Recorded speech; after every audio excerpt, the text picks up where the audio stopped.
Hi friends, இன்றைக்கி சூப்பரான ஒரு டிஃபன் ரெசிபி தான் பார்க்க போகிறோம். கூடவே ஒரு சட்னியும் பார்க்க போகிறோங்க. வாங்க எப்படி செய்யலான்னு பார்க்கலாம். இதுக்கு ஸ்டவ் ஆன் பண்ணிவிட்டு கடாயை வச்சுட்டு ஒரு 2 ஸ்பூன் அளவுக்கு எண்ணெய் சேர்த்துக்கோங்க. கூடவே உரிச்சு பூண்டு ஒரு அரை கைப்பிடி சேர்த்துக்கோங்க. கூடவே இஞ்சி ஒரு துண்டு எடுத்து சின்ன சின்னதாக கட் பண்ணி சேர்த்துக்கோங்க. இப்போது சட்னிக்கு தேவையான வெங்காயம் தக்காளி சேர்த்துடலாம். வெங்காயமும் தக்காளியும் சட்னி உங்களுக்கு எந்த அளவுக்கு தேவையோ அந்த அளவுக்கு சேர்த்துக்கோங்க. சேர்த்துக்கிட்டு நல்லா வதக்கி எடுத்துக்கலாங்க. நான் இன்றைக்கி ஒரு 6 வெங்காயம் எடுத்துருக்கேன், மீடியம் சைஸ் வெங்காயம். இதை கட் பண்ணி சேர்த்துருக்கேன். இதை நல்லா வதக்கி எடுத்துக்கலாங்க. கூடவே கட் பண்ணி வச்சுருக்கிற ஒரு 4 தக்காளியை இதில் சேர்த்துக்கலாம். இந்த மாதிரி கட் பண்ணி எடுத்துக்கோங்க, சீக்கிரமாக வதங்கி வந்துடும். சேர்த்துக்கிட்டு நல்லா வதக்கி எடுத்துக்கலாம். இப்போது சட்னிக்கு தேவையான உப்பு சேர்த்துக்கலாம். இந்த டைமில் நம்ம உப்பு சேர்த்தோம் அப்படின்னாக்கா வெங்காயம் தக்காளி சீக்கிரமாக வதங்கி வருங்க. நம்ம சட்னி அரைக்கும் போது சேர்க்குறத விட இப்போ சேர்த்துக்கிட்டால் உங்களுக்கு நல்லா வசதியாக இருக்கும்.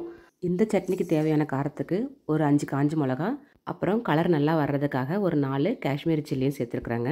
காஷ்மீரி சில்லி நல்லா கலர் கொடுக்கும், அதனால் சேர்த்துக்கலாம். இல்லைன்னா கூட நீங்கள் விட்டுடுங்க, வெறும் காஞ்ச மிளகா மட்டும் சேர்த்துக்கலாம். காரம் உங்கள் அளவுக்கு தகுந்த மாதிரி சேர்த்துக்கோங்க. இப்போது வாஷ் பண்ணி வச்சுருக்கிற ஒரு கைப்பிடி புதினாவை சேர்த்துக்கலாம். அப்புறமா கொஞ்சம் கருவேப்பிலை, ஒரு பிடி அளவுக்கு கொத்தமல்லி, இது 3த்தையும் சேர்த்து நல்லா வதக்கிக்கலாம். இந்த கருவேப்பிலை, கொத்தமல்லி, புதினா சேர்க்கறதுனால இந்த சட்னி ரொம்ப டேஸ்ட்டாக இருக்குங்க. வாசனையும் ரொம்ப அருமையாக இருக்கும். அதனால் இதை கண்டிப்பாக சேர்த்துக்கோங்க. எப்போவுமே சட்னிக்கு வதக்கும் பொழுது வெங்காயம் தக்காளி சேர்த்ததுக்கப்புறமா மிளகாய் சேர்த்துக்கோங்க. அப்போ தான் வதக்கும் போது நெடி வராமல் இருக்கும், கலரும் நல்லாவே கிடைக்கும். இப்போ நல்லா வதக்கியாச்சுங்க. பாருங்கள், இந்த அளவுக்கு வதங்கினா போதும்.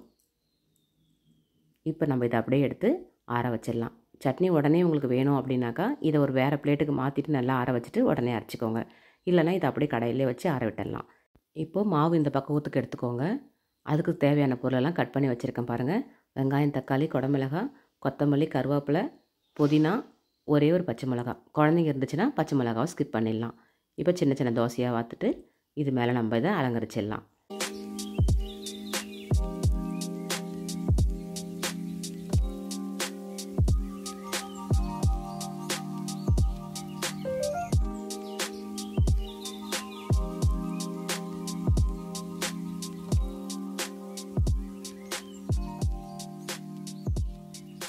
தோசையை திருப்பி போடும்போது காய்கறிலாம் கீழே விழாமல் இருக்கிறதுக்காக இந்த மாதிரி கொஞ்சம் லைட்டாக ப்ரெஸ் பண்ணிக்கோங்க. கட் பண்ணி வச்சுருந்து வெங்காயம் தக்காளிலாம் சேர்க்குறது வரைக்கும் அடுப்பு லோ ஃப்ளேம்லேயே வச்சுக்கோங்க. ரொம்ப ஹை ஃப்ளேம் வச்சுட்டிங்கன்னா ஒரு பக்கம் தீஞ்சிருங்க. அதனால் அது சேர்க்குற வரைக்கும் லோ ஃப்ளேம்லேயே வச்சு பொறுமையாக வேக வச்சு எடுத்துக்கோங்க. இப்போ நல்லா திருப்பி போட்டுடலாம். அழகாக வெந்து வந்திருக்கு பாருங்கள். இந்த வெங்காயம் தக்காளி குடமிளகாய் கூட நீங்கள் கேரட்டு, பீட்ரூட் கூட சேர்த்துக்கலாங்க, பீன்ஸ் கூட சேர்த்துக்கலாம். நான் அதெல்லாம் சேர்க்காம இன்றைக்கி இது மட்டும் தான் சேர்த்துருக்கிறேன். காய்கறிலாம் எந்த அளவுக்கு குழந்தைங்களுக்கு எப்படி கொடுக்க முடியுமோ அந்த மாதிரி கொடுத்துருங்க. இந்த மாதிரி மெத்தடில் கொடுத்திங்கன்னா அவங்களுக்கு தெரியாமல் ஈஸியாக சாப்பிட்ருவாங்க. அழகாக வெந்துருச்சு பாருங்கள். சூப்பராக கலர்ஃபுல்லான ஒரு தோசை நம்ம ரெடி பண்ணிட்டோம். இப்போ ஒரே கல்லில் குட்டி குட்டி ஊத்தப்பம் மாதிரி ஊற்றிட்டு அட் எ டைமில் 3 தோசையுமே நம்ம கார்னிஷ் பண்ணிடலாம். ரொம்ப ஈஸியாக இருக்கும் வேலை. இது போல் செஞ்சுக்கிட்டிங்கனாக்கா ஒரே டைமில் 3 தோசை செஞ்ச மாதிரி இருக்குங்க. நம்மளுக்கும் டைமும் மீதியாகும். இதை நீங்கள் ஃபாலோ பண்ணி பாருங்கள்.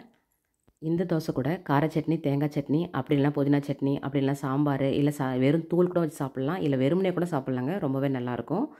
இது ரொம்ப டேஸ்டியாக இருக்கும் சாப்பிட்றதுக்கு. நீங்கள் ட்ரை பண்ணி பாருங்கள், நல்லாவே வரும். மாவு கொஞ்சம் அதிகமாக புளிச்சிச்சு அப்படின்னாக்கா காரம் கொஞ்சம் தூக்கலாக வச்சு சட்னி அரைச்சிக்கோங்க. எந்த சட்னியாக இருந்தாலும் பரவாயில்ல, ரொம்பவே மேட்சிங்காக இருக்கும். அழகாக நம்ம சுட்டு எடுத்துட்டோங்க. அடுத்தது பாருங்கள், சட்னியும் நம்ம அரைச்சிட்டு வந்தாச்சு. கலர் பாருங்கள் எவ்வளோ சூப்பராக இருக்குது.